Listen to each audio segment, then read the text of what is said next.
but she's not that flexible. Well, she's got to remember. She has to remember it. Ladies and gentlemen, this is going to be a beautiful mess. Ladies and gentlemen, welcome to the YKF Rope Show. I'm Nicholas Tanek, and this is the amazing my friend. Oh my God, I love you so much. Yeah, This is Briska. She is the New Jersey Rope Rope salon. Salon head Leader. rigger type. This woman is a sorceress with rope, and we have guests. Please welcome the magnificent Nicco Noire. Say hi, Nico. Hi, Nico. Hey, everybody. Happy Halloween. We came to play ropes. And This we also have the This is my longtime friend, local celebrity, rigger, photographer, you name it. Latex cowboy. And he agreed to come and play with me tonight and do the show. So Play with some rope. talk about some rope. Yeah, that's what we're doing. We have What are you another doing? guest tonight, hailing, I believe, from the Midwest. A very good friend of the show as well, Rope Aficionado. Say hi, Rope Aficionado. Tell us. Good evening, all. Yeah, I'm from the Midwest. We're located in Central Ohio. It's me and my girl. I call her Sin, so it seems to work for now.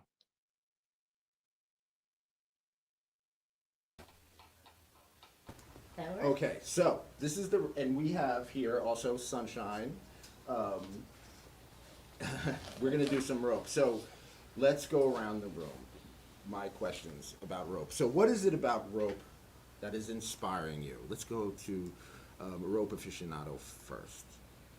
No, I'm sorry. What am I talking about? Briska. We're going to do me first. Yes, of course. What am I thinking of? Oh my God. Told you, it's a beautiful mess. Briska, what inspires you about rope? Oh, God. About rope, just the whole art of connection with your partners, and also like making art with bodies in motion and taking away that motion and seeing what happens with my partner's body. And Rope Aficionado, what inspires you about rope play? Oh, so many things. I think the trust and vulnerability would probably be the core of it. The expression of connection would be another part of it as well. You got anything you want to add? I would go with energy. Just the energy that you share in rope is really powerful, and definitely going to the trust too. There's a lot of trust in having somebody in full control. And Nicco Noire. And the Latex Cowboy.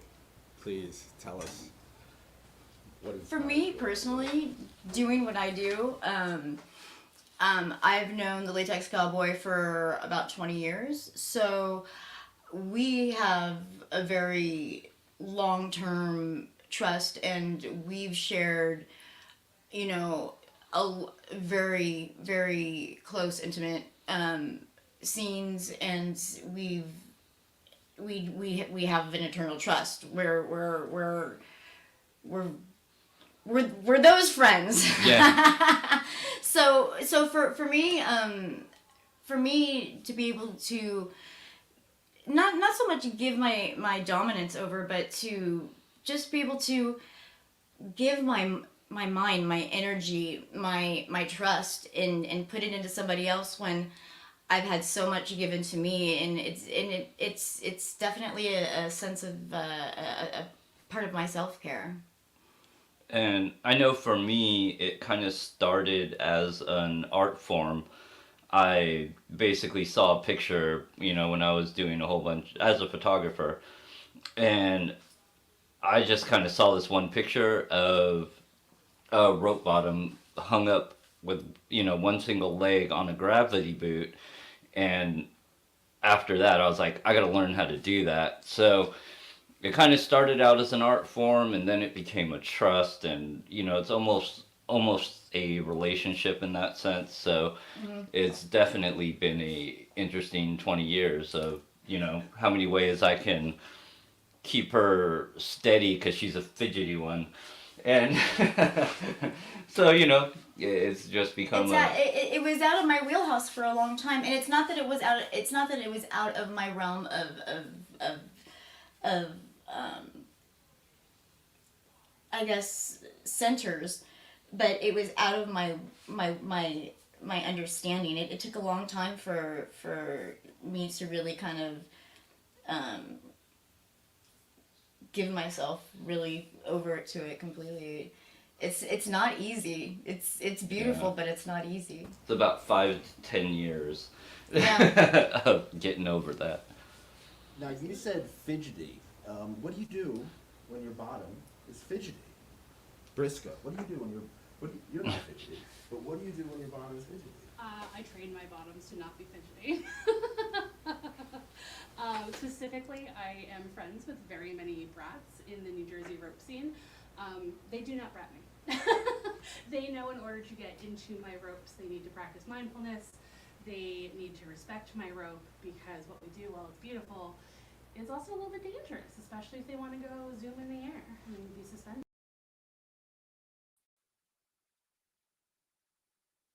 Rope aficionado, what do you do with someone is fidgety? More rope. I mean, it depends, right?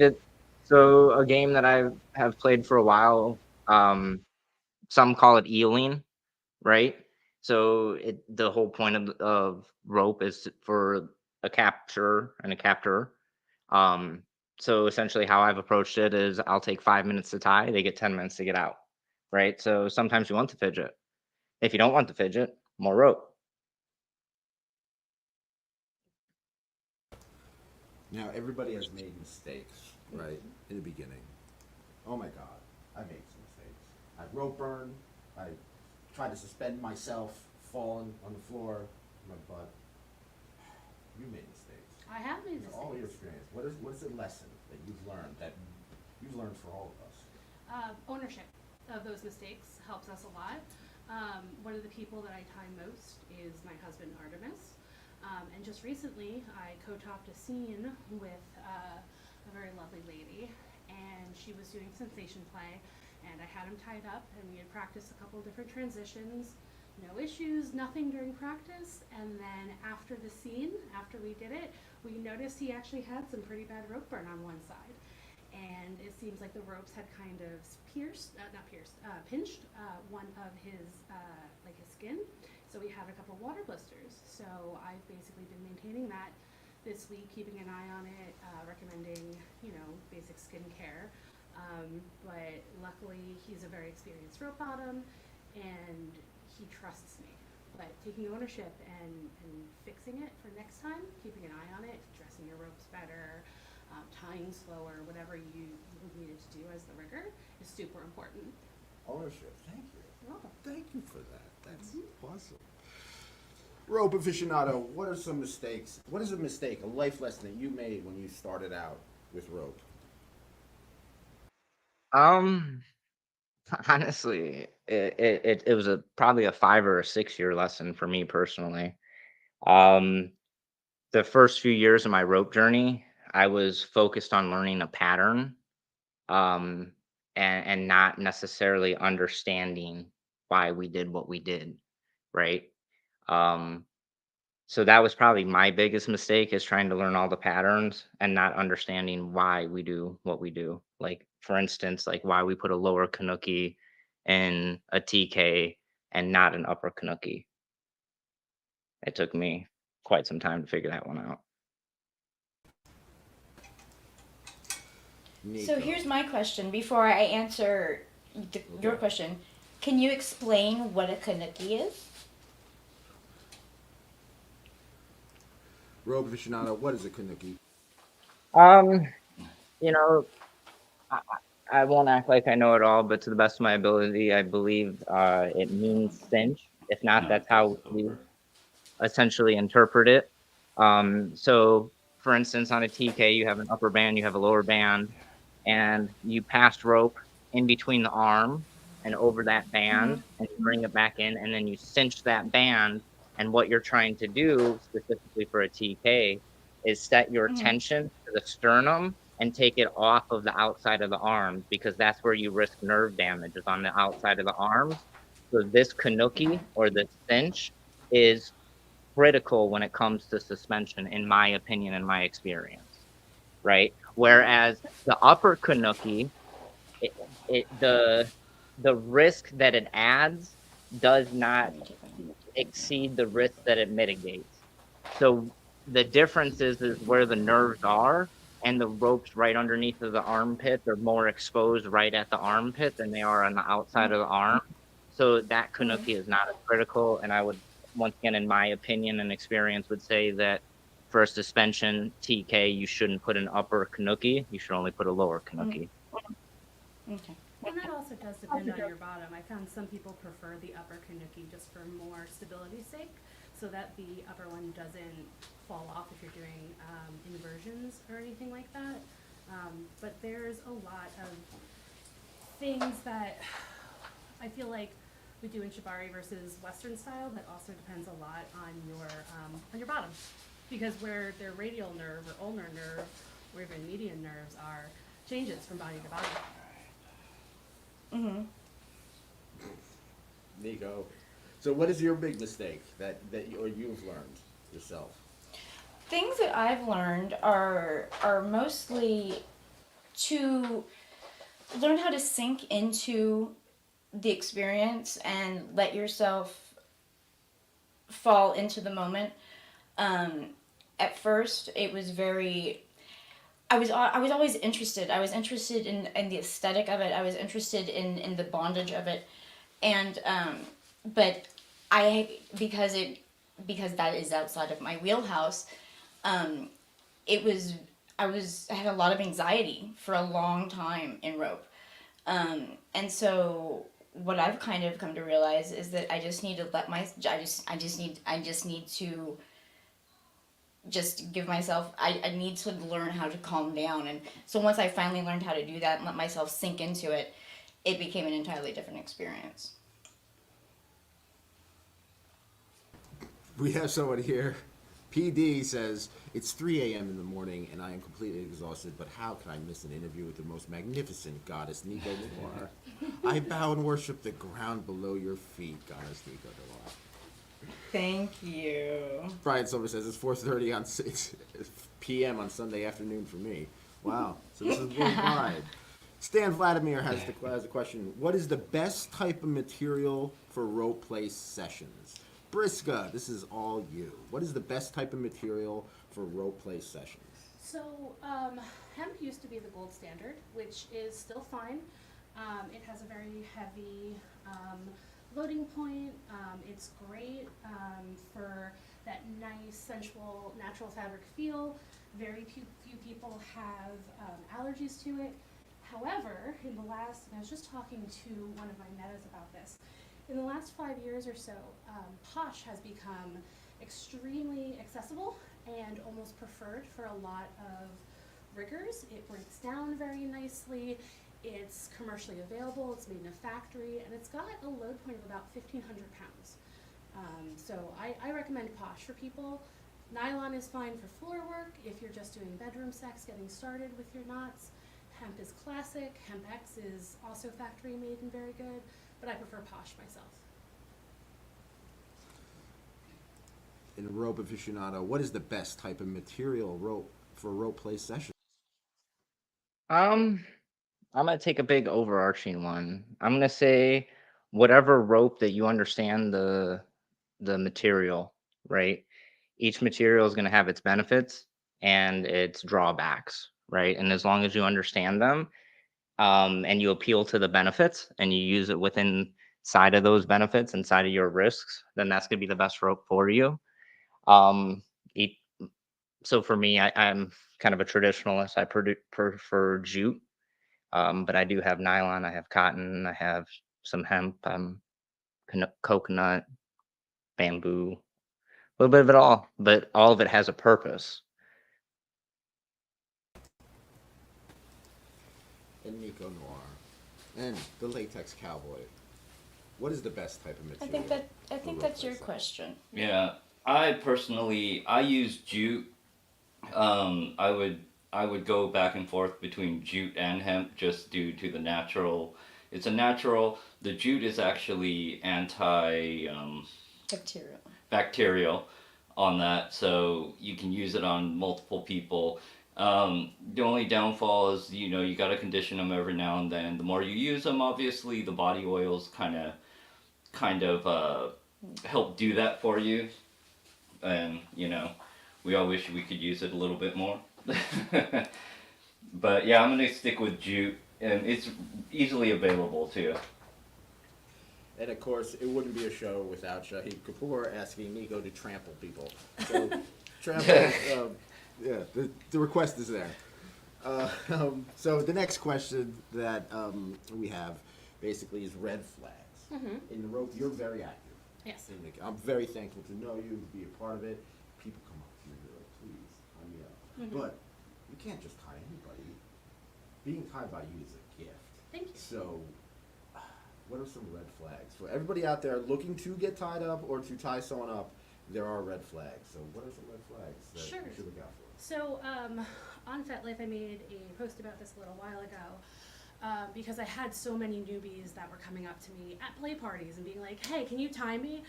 And I'm very busy. I run a rope salon. I have a fairly large polycule, a lot of friends that like to be tied. So for me, my biggest red flag is not knowing what you're getting into and having the prep work done as far as a rope bottom. So like I actually have a whole boundaries detailing post about like here's what you actually need to know before you start getting tied. So that's as far as the rope bottoms are concerned. Going very fast, not looking into the dangers, not being aware of what your risk profile is, kind of playing out with like arm positions, leg positions, because knowing your body is super important as a rope bottom. As a rope top, there's a lot more red flags. Yeah, there's being pushy with your rope. There's only one way to tie a rope. There's, oh, if I tie you, then we have to have sex because all of this is transactional. Those are my biggest red flags that I can think of from both the top and the bottom. That's quite interesting. Rope aficionado, what are some red flags? We've talked about this offline, I know, but for this broadcast, what are some red flags? I would probably say the biggest one for me is not having clear intention and communication, right? A word that was just brought up was transactional. For me, that's a word that I've kind of been struggling to define and accept for some time. And a lot of this is kind of transactional. So what does that transaction look like and how is it going to be fulfilling for both parties? And that takes some intentional communication. And if people aren't willing to take the time to communicate intentionally, then for me personally, it's going to run me off. Oh, Nicco, look at you. Take a look at you. It's amazing. So, what are some red flags? Well, what were we talking about? The question. Red flags. Red flags. What are some red flags? Latex Cowboy and Nicco, what are some red flags that you've encountered in your life that we should look out for? I'll go. Honestly, in the past 20 years, I haven't really had to tie anybody else up. Me and Nicco have just been working together, off and on. We don't have red flags because I don't get out there and tie up a bunch of people anymore like I used to, way back in the day. And I was so new that I was doing and probably making every mistake known to man. But here we are 20 years later, and it's a little better than it used to be. Yeah, I'm gonna agree with that. That back to doing what I do. Being a pro dom means that I have red flags for every single thing in the book. I am by no means a rigger, but by osmosis, I guess. You learn certain knots, you learn certain ties, you learn certain restraints, and there's lots of red flags. You had Rope Aficionados, I think, said it very beautifully. What are your intentions? What are you wanting to receive? What are you willing to give? And there needs to be a clear communication, because it's not just a one-sided street. There might be a top and there might be a bottom, but you're both agreeing to those roles. And that's something that needs to to be acknowledged, is both parties are consenting to that. And I think consent and clear communication is probably the very most important part of rope. PD asks a very important question. Have you ever encountered an experience where a rope session went horribly wrong? Briska, please tell us. I have. I was modeling semi-professionally back in my early 20s, and please help yourself. And I had on these ridiculous high heels, and it was in a photographer's apartment, and it was before I really stopped to think about regularly bringing someone with me, because it was someone I had talked to for a while, met in public, all that good stuff. But he had tied me, and I'm in the high heels, and my hands are behind my back, and he goes, "Can I do neck rope?" And I was like, "Yeah, sure, you can take a couple pictures with neck rope, whatever." He does it, he takes a couple of pictures, and his phone rings. He walks out of the room for a very long time. I never went back to that man's house. I took his money and I ran. I was like, "That's it, I'm done, you're getting me down, you got your pictures." That was the unsafest thing I think I've ever encountered. And really did inspire me to be like, well, I would like to now be the one tying, because it's safer and I actually know what to do. Because that is the first thing that you learn, is even if you're just tying someone's hands to the bed, never leave them alone. So that was the biggest experience for me. That just went so wrong. Thankfully I did not trip, but my legs got tired. Nice. Rope Aficionado, have you ever encountered and experienced where a rope session went horribly wrong? And when I said nice, I meant just like nice. Oh, I knew you I'm sorry that it went wrong. Thank you. I got over it. Rope Aficionado, have you ever encountered an experience where a rope session went horribly? Yeah, actually, I have. I think a lot of times our rope sessions go a little wrong. That doesn't necessarily mean wrong by injury, right? But something goes wrong. Maybe we're trying a new tie, it doesn't work out exactly as we're expected. One of our head spaces is off a little bit, this, that, or the other. There's a lot of little things that can go wrong. Um, but for me, I appreciate my failures or my wrongs more than my rights, because they teach me a path to repeat success, so to say. So going back to, like, we tried a new tie and it didn't go exactly how we anticipated it to go. Well, instead of framing it as this went wrong, well, this was a learning experience. I learned something not to do, right? And I've done a lot of wrong things in rope. I wouldn't say they were horrible, not from my perspective, because they've taught me how to do more right. Thank you. And Nicco Noire. Or the Latex Cowboy, please tell us. Yeah. Please. Do you want to take this question. one? This is the. When did it Well- go wrong? It's up to you. When did it go wrong?